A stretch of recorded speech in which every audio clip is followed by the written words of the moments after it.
ঈশানরা নামাজ শেষ করে চলে এলো বলে এখনো রান্নাই শেষ করতে পারলাম না।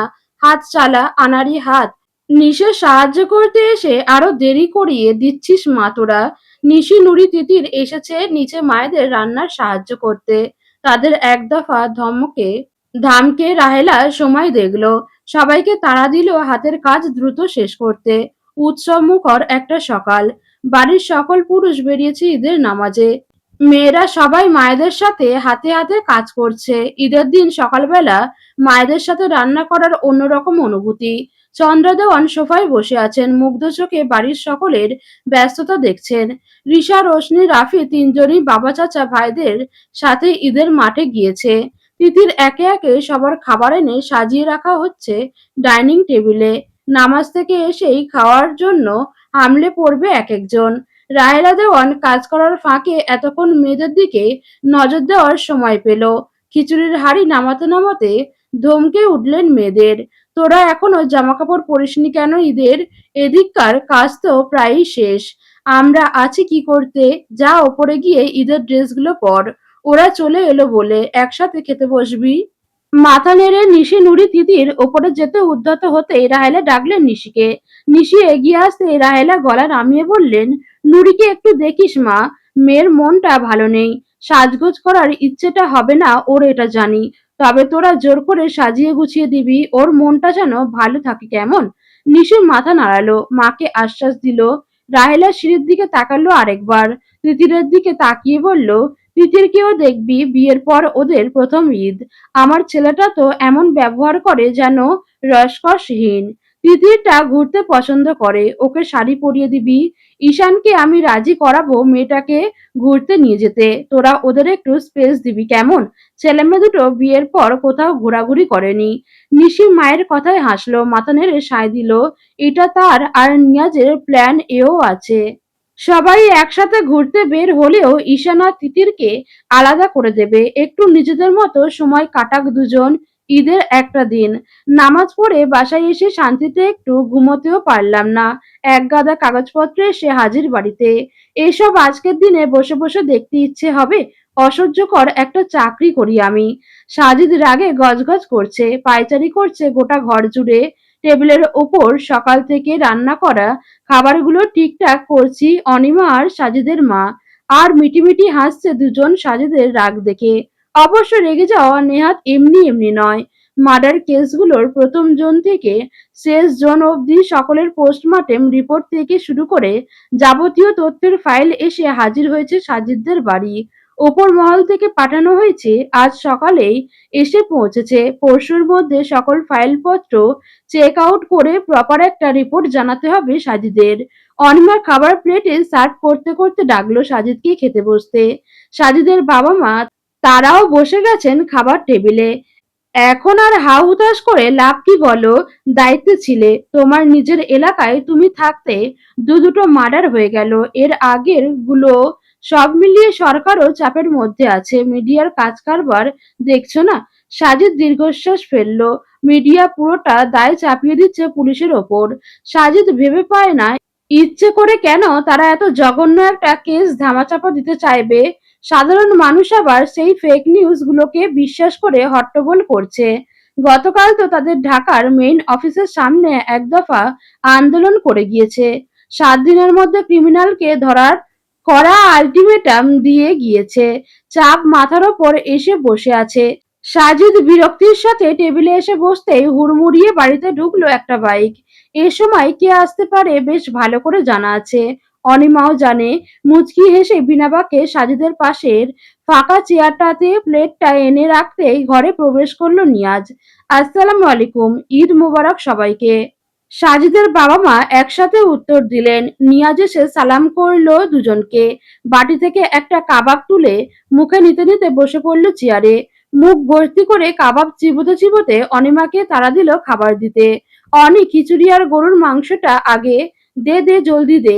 সাজিদ মহা বিরক্তি হয়ে আছে এমনিতেই। ছেলেটার ছ্যাঁচড়ামি দেখে মুখ বাঁকালো, ঝাঁঝালো গলায় বলল, তোর বাড়িতে রান্না হয়নি? নিয়াজ ততক্ষণে নিজের প্লেটের খাবারে মন দিয়েছে। মাংসের একটা বড় পিস মুখে নিল। হে হে করে হেসে বলল, হবে না কেন, হয়েছে। খেয়েওছি, নাইমের বাড়ি একটু আধটু খেয়ে আবার তোর বাড়ি এলাম। এখান থেকে দেওয়ান বাড়ি যাব। ঈদের দিন সবার সাথে সাক্ষাৎ করা ভালো। হাসলো উপস্থিত সকলে। নিয়াজ কোন লেভেলের খাদক তা সকলে জানে। ওর একটু আধটু মানে যে বাকি ৫ জনের খাবার এটাও জানা কথা। তবে খেতে খেতে খানিক সিরিয়াস হয়ে এলো নিয়াজ। ধীরে সুস্থে খেতে থাকা সাজিদের দিকে ফিরে বলল, কেসটা নিয়ে তো বেশ হাঙ্গামা হচ্ছে দেখলাম নিউজে। আমাদের এখানকার অবস্থাও সুবিধাজনক লাগছে না কিন্তু। নেহাত ঈশানের বাবা সবাইকে আশ্বাস দিয়েছে, তাই সম্ভবত চুপ করে আছে। তোদের কতদূর? আমার কাছে ফাইলপত্র সব এসেছে আজ সকালে। রিপোর্ট যাবতীয় তথ্য এগুলো ঘাটলে অনেকটা স্পষ্ট হবে। কাউকে সন্দেহ করে উঠতে পারিসনি? লাস্ট সুবর্ণার মার্ডারের ওখানে একটা বাইকের চাকার ছাপ স্পষ্ট পাওয়া গেছে। ওটা গুরুত্বপূর্ণ অ্যালিবাই। ওটা সম্ভবত রয়্যাল এনফিল্ডের। যদিও এখনো রিপোর্ট দেখেনি। আমাদের এলাকাতে রয়্যাল এনফিল্ড। থেমে গেল সাজিদ। মুখের খাবার চিবোনো বন্ধ হয়ে গেল। নিয়াজেরও তাই। সাজিদের বাবা মা বিষয়টা ধরতে না পারলেও অনিমার হাত থেমে গেছে। সে মাংস তুলে দিচ্ছিল নিয়াজের পাতে। তিনজন তাকালো একে অপরের দিকে। মুখে খাবার গিলে ফেললো নিয়াজ। প্লেটের দিকে তাকিয়ে ধীর গলায় বলল, এলাকার কারোর বাইক সেটা ভাবছিস কেন? বাইরের কারোরও তো হতে পারে। সাজিদ চুপ করে রইল খানিকক্ষণ। কথাটা আন্দাজে বলে এখন নিজে থমকে বসে আছে। আগে কিন্তু মাথায় আসেনি। নিয়াজের কথায় মাথা নাড়ল সেও। আমি কখন বললাম আমাদের গ্রামের কারোরই? তবে মার্ডার যে এলাকায় হয়েছে, প্রথম তদন্ত নিশ্চয়ই সেখান থেকেই শুরু হয়। সে কারণে কথাটা আসলো মাথায়। অত ভেবে বলিনি। অনিমা শুকনো মুখে বলল, ওই দিন কিন্তু বাইক নিয়ে ওই সময়টাই বেরিয়ে। এখন এসব থাক অনিমা, পরে ডিসকাস করি এসব নিয়ে। ঈদের একটা দিন, আজ থাক। তাছাড়া আমরা পাগল হয়ে এমনি একদিক বিষয়টা টেনে নিয়ে যেতে পারি না। আন্দাজ আছে তোদের কি ভেবেছি নিজেদের অবচেতন মনে? ছি। সাজিদের কথায় নিয়াজ অনিমা দুজনেই চুপ করল। সত্যি পরিস্থিতি স্বাভাবিক করলো নিয়াজই প্রথম। দুপুরের পর ঘুরতে বের হব। কই যাওয়া যায় বল সবাই মিলে? নাইম, ঋতু, আমরা। ওদিকে ঈশান, ঈশানের বউ, ভাই বোন সবাই। তোরা ঠিক কর। ওসব আমার ঘাড়ে চাপার না আর। ঠিক করে যেখানে বলবি বউ নিয়ে পিছু পিছু ছুটবো। বসার ঘরে সবাই হই হই। এ বাড়ি মুখরিত হয়ে আছে। চন্দ্র দেওয়ানের সাথে ঈশানের বন্ধুদের বেশ খাতির। একটু আগে নিয়াজ, নাইম, সাজিদরা সকলে এসেছে ঈশানদের বাড়ি। চন্দ্রা দেওয়ান ঘটা করে সবাইকে সালামি দিয়েছে। রাহেলা, রিক্তা ওদের জন্য খাবার রেডি হয়েছে। বাকিদের ভরা পেট থাকলেও নিয়াজ বেশ আয়োজন করে খাচ্ছে এখানেও। চন্দ্রা দেওয়ানের সাথে হাসি ঠাট্টায় মগ্ন সকলে। বেলা ১২টা বাজে। এসেই ওরা তাড়া দিচ্ছে বাড়ির সবাইকে তৈরি হতে। ঘুরতে বের হবে। সবাই ছুটছে নিজেদের ঘরে। ঈশান অবশ্য বেশ গাইগুই করছে। সে ঘুমোতে চায়। রাত্তিরে ভালো ঘুম নাকি হয়নি, এই অজুহাতে এখনো দিদার পাশে ঠেকনা দিয়ে বসে আছে। বন্ধুদের এক একজনের হাবাতেপনা দেখতে ব্যস্ত। একই সাথে নিয়াজ এ নিয়ে তৃতীয়বার বিরিয়ানি নিল পাতে। বাকিরা অল্পতে সীমাবদ্ধ থাকলেও ওকে দেখে মোটেও মনে হচ্ছে না আরো কয়েকবারেও থামবে। ঈশানের ওঠার কোনো হেলদোল দেখে ভ্রু উচালো নিয়াজ। তুই রেডি হতে যাচ্ছিস না কেন? আজ রোদ নাই দোস্ত, গরমও কম। বাইরে কি পরিমাণ বাতাস দেখছিস? আল্লাহ মেহেরবানি করেছে। যা যা দ্রুত তৈরি হ। প্রায় ঘন্টাখানেকের রাস্তা। যেতে যেতে দেরি হয়ে গেল, মজা নষ্ট। ঈশান উঠল না। দিদার কাঁধে মাথা রেখে চোখ বুজতে বুজতে বলল, রাতে ঘুম হয়নি, তোরা ঘুরে আয় ওদের নিয়ে। আমি একটু ঘুমিয়ে নেই। পিচেল হাসলো বন্ধুগুলো। নাইম বাঁকা গলায় বলল, রাতে চুরি করতে বেরিয়েছিলি? নিয়াজ তালে তাল মেলালো নাইমের।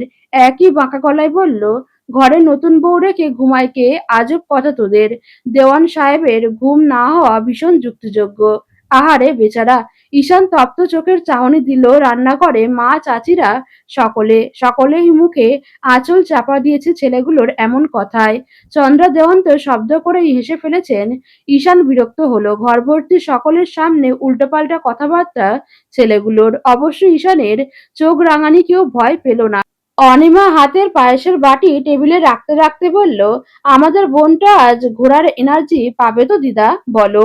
চন্দ্রা দেওয়ান নাতির চুলে হাত বুলাতে বুলাতে বললেন, বিয়ে করবেই না, বিয়ে করবেই না।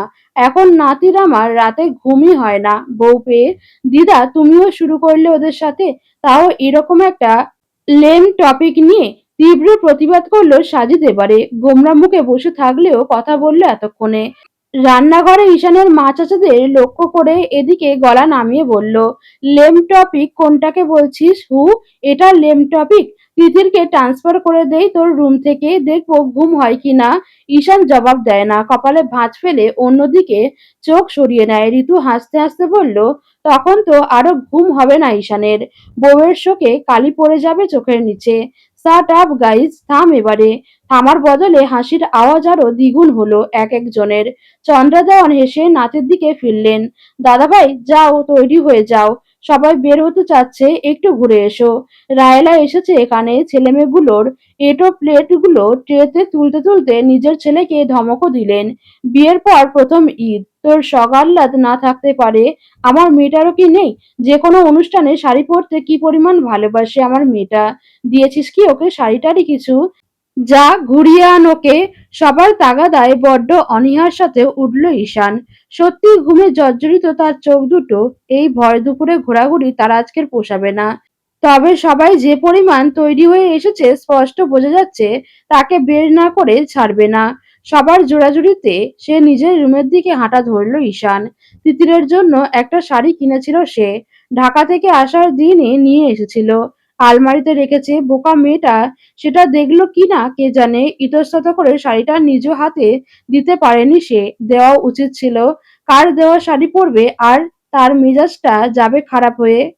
চোখে সানগ্লাস এঁটে রাস্তায় উবারের জন্য দাঁড়িয়ে আছে রুষা। 15 মিনিট আগে গাড়ি আসার কথা থাকলেও ঈদের দিন হওয়ায় এখনো এসে পৌঁছায়নি সম্ভবত। আজ গরমের তীব্রতা তেমন না থাকলেও খুব একটা কমও নয়। ঢাকা শহরে গ্রীষ্মের দিনে ঠান্ডা আবহাওয়া আশা করা বৃথা।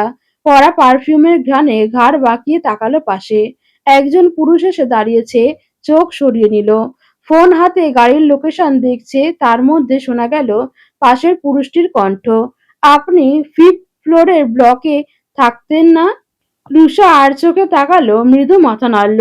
ধীর গলায় উত্তর দিল, জি, আমি একই ফ্লোরের ব্লক বি-তে থাকি। ও, আপনি একাই থাকেন বুঝি?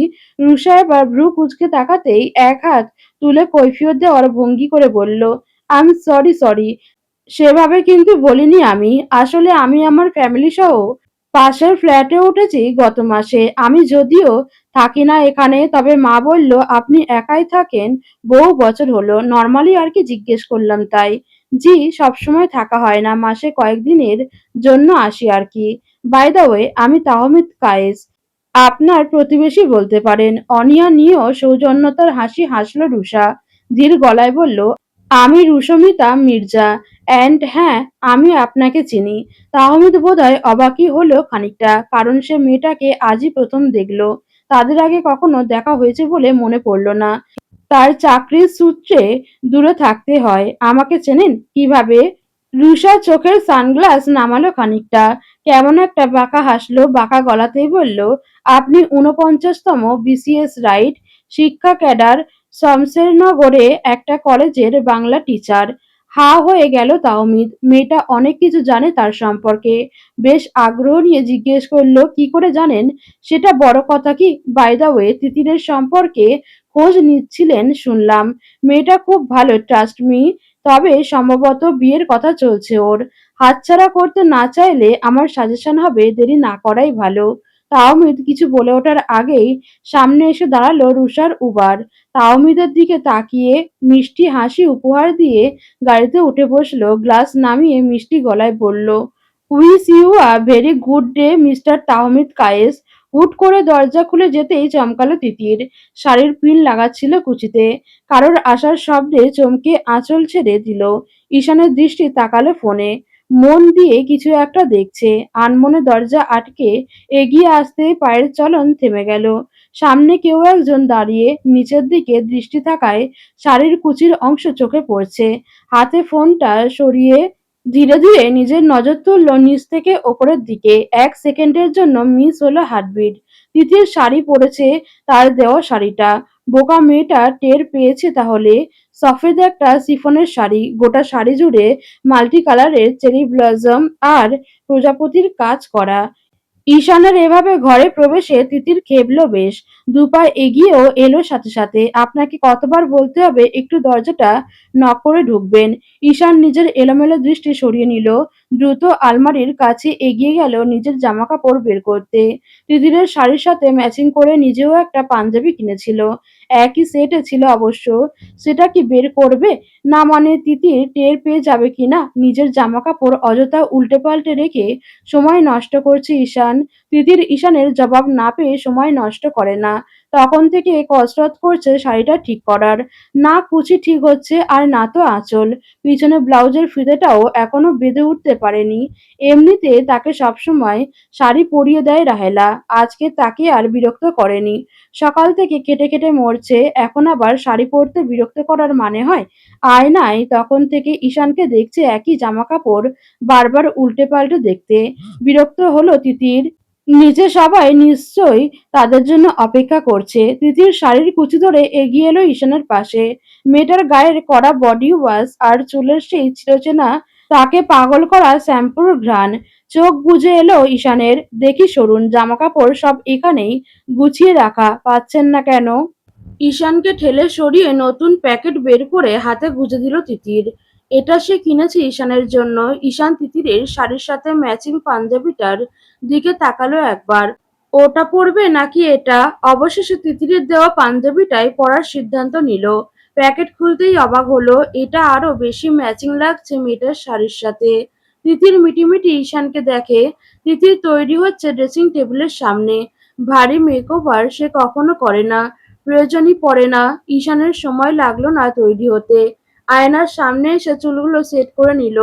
পারফিউম গায়ে মেখে পাঞ্জাবির হাত ফোল্ড করতে করতেই চোখ পড়ল বারান্দা থেকে হন্তদন্ত হয়ে ঘরে ঢুকছে তিতির। খোলা রেশমের মতো চুলগুলো হাঁটার তালে তালে দুলছে কোমরের ওপর। শাড়িটা সুন্দর মতো পড়েছে, তবে স্টাইলটা পছন্দ হলো না ঈশানের। শাড়ির আঁচল খুলে না দিয়ে কুচি দিয়ে কাঁধের ওপর পিন মেরে রাখা যার দরুন মেয়েদিন ধবধবে উদারের বেশ খানিকটা দৃশ্যমান। ঈশান শুকনো ঢোক গিলে চোখ সরিয়ে নিল। এভাবেই বাইরে যাবে নাকি মেয়েটা? অসম্ভব ব্যাপার স্যাপার। তিতির সামনের চুলগুলো দু হাতে ঠেলে পিছনে দিতে দিতে এগিয়ে এলো ঈশানের কাছে। মেয়েটার কাছে আসার অস্তিত্ব টের পেতেই কেঁপে উঠল তার পুরুষ সত্তা। শাড়ি পরেছি, আমাকে কেমন লাগছে? তিতিরের আহ্লাদি কণ্ঠে ফিরে তাকালো ঈশান। সে কি দেখেনি নাকি? খেয়াল করছে সেটা আগেই। ঝলসে যাওয়া রূপে দাঁড়িয়ে তিতির।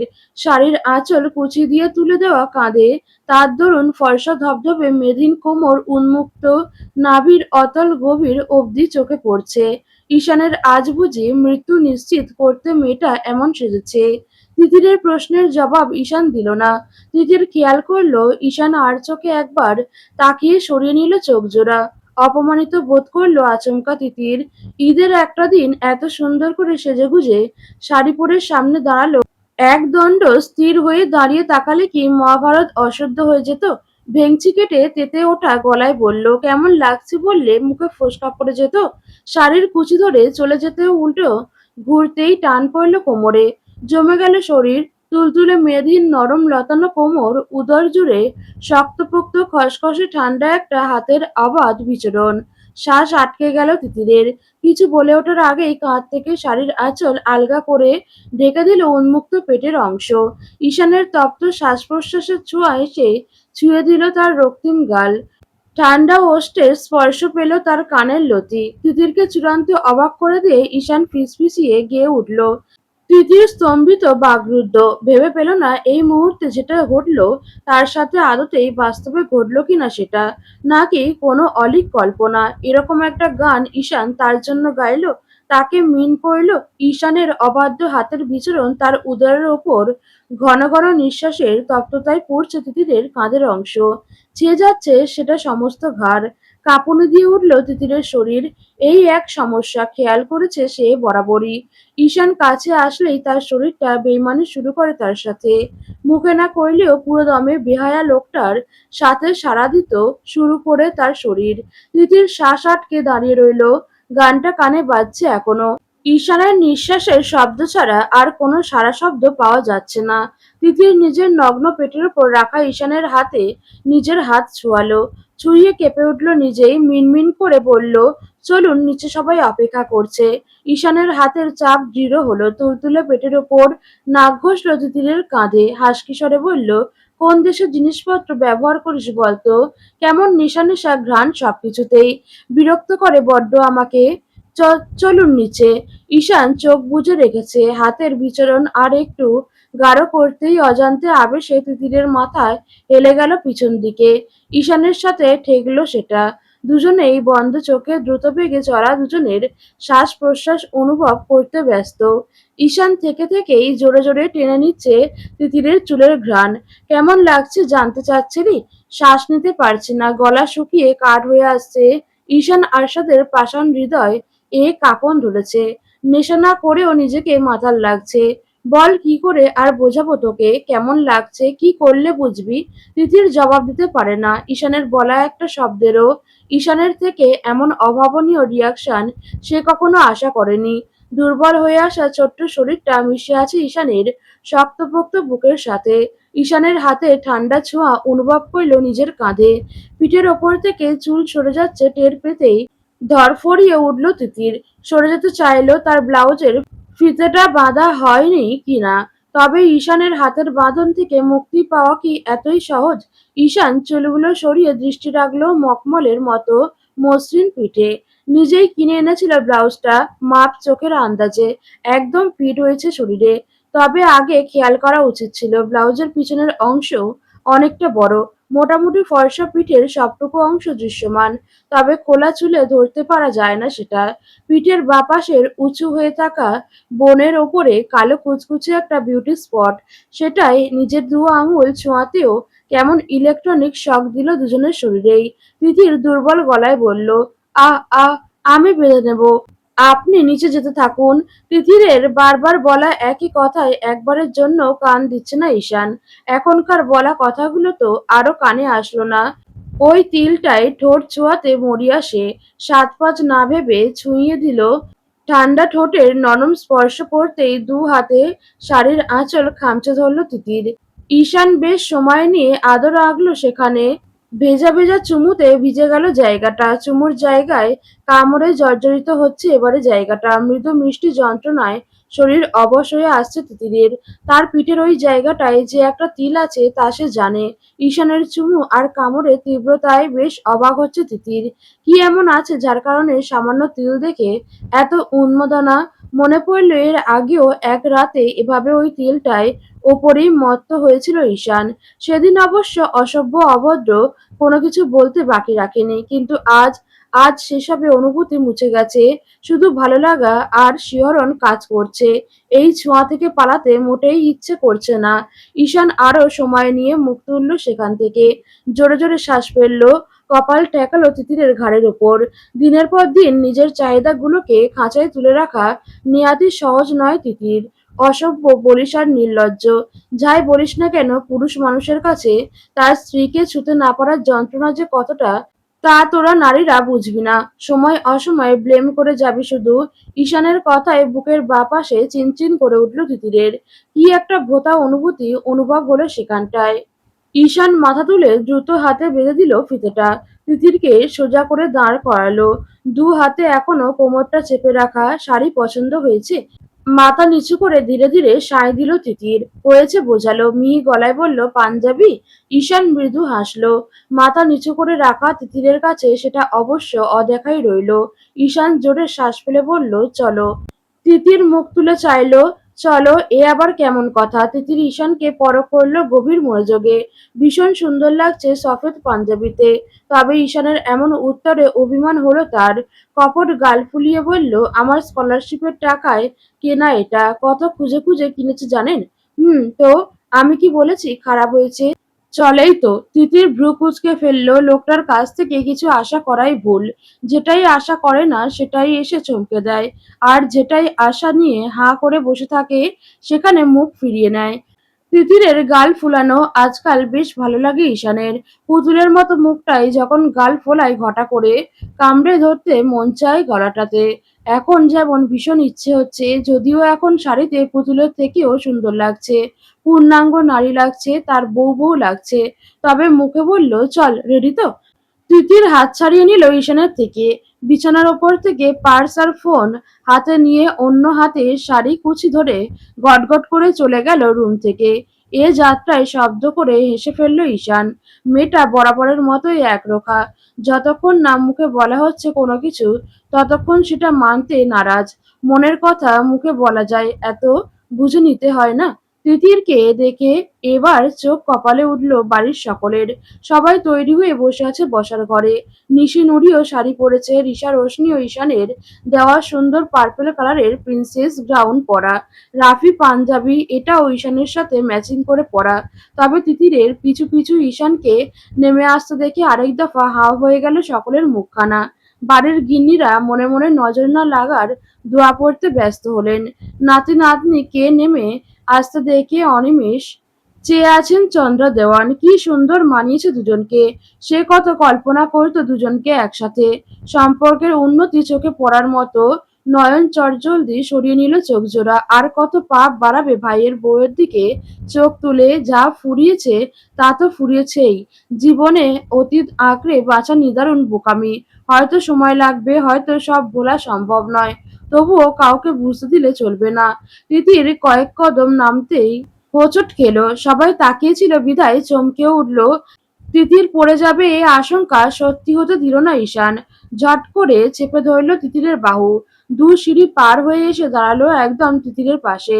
নিচু হয়ে তাকালো তিতিরের পায়ের দিকে। এক হাতে শাড়ির কুচি ধরে উঁচু করতে করতে ব্যস্ত গলায় বলল, লাগলো কোথাও তিতির? তিতির ভয় পেয়েছে, নিজেও উঁচু জুতো পরা ছিল। পড়লে সর্বনাশ হতো, তবে সামলে নিল। মাথা নেড়ে বসার ঘরের দিকে চোখ পড়তেই লজ্জা পেল ভীষণ। ঘর ভর্তি একগাদা মানুষের এত এত চোখ তাদের দিকেই তাক করা। কেউ হাসছে, কেউ এখনো ভয়ার্ত চোখে তাকিয়েই। ঈশান এবার হাঁটু ভেঙে বসে পায়ে হাত দিয়ে দেখতে গেল। তিতির ছিটকে সরে গেল, চাপা গলায় বলল, পাগল হলেন? ছি! পায়ে হাত দিতে দিচ্ছেন, সবাই তাকিয়ে। উঠুন। লেগেছে কি? না, উঠুন তো। ঈশান উঠল, তবে তিতিরকে ছাড়ল না। বাহু ধরে নামাতে নামাতে চাপা গলায় ধমকে উঠল, শাড়ি টাড়ি পরতে না পারলে পরিস কেন? শুধু শুধু আরেকজনের অশান্তি বাড়াতে? কে বলেছে পরি না? হুটহাট এমন হতেই পারে। বলেছে তোকে? ঈশান তিতিরকে নিয়ে সিঁড়ি ভেঙে নিচে নামতেই হৈ হৈ করে বসা ছেড়ে উঠে এলো নিয়াজরা। তাদের চিৎকারে লজ্জায় এতটুকুন হলো তিতির। নিয়াজ বন্ধুর কাঁধে হাত দিয়ে মহা উত্তেজিত গলায় বলল, দিদা, তোমার নাতি বিয়ে করবে না বলেছিল, কিন্তু চন্দ্রা দেওয়ান কম যায় কিসে? একগাল হেসে নাতি নাতনির দিকে তাকিয়ে বলল, পুতুলের মতো বউ পেলে আগের ওসব কথা মনে রাখলে চলে? যত্ন দেখলেই বোঝা যায় বিয়ে দিয়ে ভুল করিনি। তিতির ইশারের থেকে সরে গিয়ে দাঁড়ালো নিশি নুরির কাছে। বোনেরা নিচু গলায় তিতিরের প্রশংসা করতে ব্যস্ত। অনিমা এসে বাচ্চাদের মতো টিপে দিল তিতিরের গাল। শাড়িটা বুঝি ঈশানের দেওয়া? ধীরে মাথা ঝাঁকালো তিতির। ঘরময় বিস্ময়ের চিৎকার থামছেই না। অদূরে চা খেতে ব্যস্ত তিন কর্তা। ছেলেমেয়েদের গল্প গুজবে যোগ না দিলেও শুনছেন সবই। মিটিমিটি হাসছেন তারাও। বাড়ির সকলে ভীষণ খুশি হলো ঈশান তিতিরের সম্পর্কের অগ্রগতিতে। এত কিছুর মধ্যেও ঈশানের মুখে হাসির ছিটেফোঁটা দেখা গেল না। বরং সবার সামনে বরাবরের মতোই অ্যাংরি ইয়াং ম্যান সেজে দাঁড়িয়ে রইল। যখন দেখল বন্ধুগুলো কিছুতেই থামছে না, লেগ পুলিং করা থেকে এবারে ধমকে উঠল গম্ভীর গলায়, এতক্ষণ তো তাড়া দিয়ে মাথা খাচ্ছিলি, বের হবি কি? ঘুম কামাই দিয়ে যাচ্ছি তোদের সাথে, বাড়িতেই রাত বানাবি তোরা? কেমন জ্বর লাগছে এই গরমে, অসহ্যকর বায়না তোদের। সবাই উঠে দাঁড়ালো বের হওয়ার জন্য। তবে এরই মধ্যে রাফি ভাইয়ের সামনে এসে দু হাত কোমরে চেপে অভিযোগ করে বলল, রাত জাগো কেন এত? নিজে জাগোই, আবার আমাদের বারবিকিউ ঘুমাতে দাও না। সারা রাত না ঘুমিয়ে জেগে থাকলে দিনে তো ক্লান্তি লাগবেই, তাই না? আর অত রাতে শাওয়ার নেয় কেউ? ঠান্ডা জ্বর আসবে না? বেশম খেল ঈশান তিতির দুজনেই। রাফির কথায় ঘরময় সকলে হতবিহ্বল হলো। বাড়ির কর্তারা অপ্রস্তুত হয়ে মন দিল নিজেদের বিভিন্ন রাজনৈতিক আলাপে। গিন্নিরা মুখে আঁচল চাপা দিয়ে ছুটল রান্নাঘরের দিকে। নাইম এসে মুখ চাপা দিল রাফির। রাফি আরো কিছু বলতে ছটফট করছে। নাইম মাথা নিচু করে কি সব বুঝিয়ে বাকিদের বের হওয়ার ইশারা করে নিজে আগেভাগে কেটে পড়ল রাফিকে নিয়ে। বাকিরা এতক্ষণ নিজেদের কোনোমতে সামলালেও এবার পারল না। খ্যাঁক খ্যাঁক করে হাসলো এক একজন। চোখে মুখে স্পষ্ট ঈশানকে খোঁচা দেওয়ার ইঙ্গিত। তিতিরের লজ্জায় মরি মরি অবস্থা। বিচ্ছুটা তিলকে সবার সামনে তাল বানিয়ে কেটে পড়ল। তিতির ভুলেও তাকালো না ঈশানের দিকে। ঈশান নিজেও তবদা খেয়ে দাঁড়িয়ে। কি থেকে কি বলে গেল ফাজিলটা। নিয়াজ ঠোঁটে ঠোঁট টিপল। বাচ্চারা কখনো মিথ্যা কথা বলে না, তাই না জনগণ? ঠিকই, ঠিকই। সবাই সবিস্ময়ে যোগ দিল নিয়াজের সাথে। ঈশান বিরক্ত চোখে বন্ধুদের দিকে তাকালো।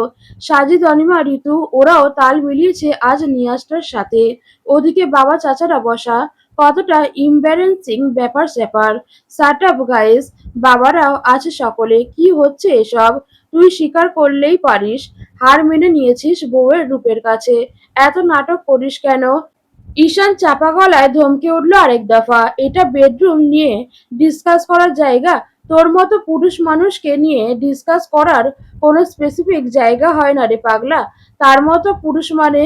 ভ্রু বাঁকিয়ে দাঁতে দাঁত চেপে তাকাতেই উত্তরটা নিয়াজি দিল। যে পুরুষ উঠতে বসতে বলবে এ বিয়ে করতে চায় না, কবুল বলার পর থেকে মুখে জপবে আমি এ বিয়ে মানি না, সম্ভব না হুট করে, তারপর যতবার জিজ্ঞেস করব ততবার বলবে ভালোবাসাটা আমার জন্য নয়, এরকম হাজার একটা কেচ্ছা শোনাবি। অথচ ঠিকই বউ নিয়ে রাতে ঘুমাবি না, অসময়ে শাওয়ার নিয়ে ঠান্ডা জ্বর বাঁধিয়ে সারাদিন ক্লান্ত দেখাবি নিজেকে। কথাগুলো বলেই নিয়াজ তাকালো পাশেই বসা চন্দ্রা দেওয়ানের দিকে। ফিসফিসিয়ে বলল, বুঝলে দিদা, এসবই তোমার নাতির বাহানা। বউ নিয়ে ঘরে থাকবে তার জন্য এমন করছে। বউ পাগল হয়ে গেছে। আহারে। ঈশান এর সজোরে আঘাত পড়ল নিয়াজের পেটের বাঁ পাশে। বেচারার মুখটা কুঁচকে এলো। বিড়বিড় করে বলল কিছু একটা। নিশি সমানে হেসে যাচ্ছে এ অবস্থা দেখে। নিয়াজ আর চোখে প্রিয়তমার দিকে তাকিয়ে অসহায় দৃষ্টি দিল। নিশি ঠোঁটে ঠোঁট চেপে হাসি থামাতে ব্যস্ত। তিতির এবার তাড়া দিল বোনদের। এখানে থাকলে এসব কথা আর থামবে না। বড়দের থেকে বিদায় নিয়ে একে একে বের হলো সকলে। ঈশান তিতিরের পেছন পেছন হাঁটতে ব্যস্ত। মেয়েটা আবার মুখ থুবড়ে পড়বে কিনা কে জানে।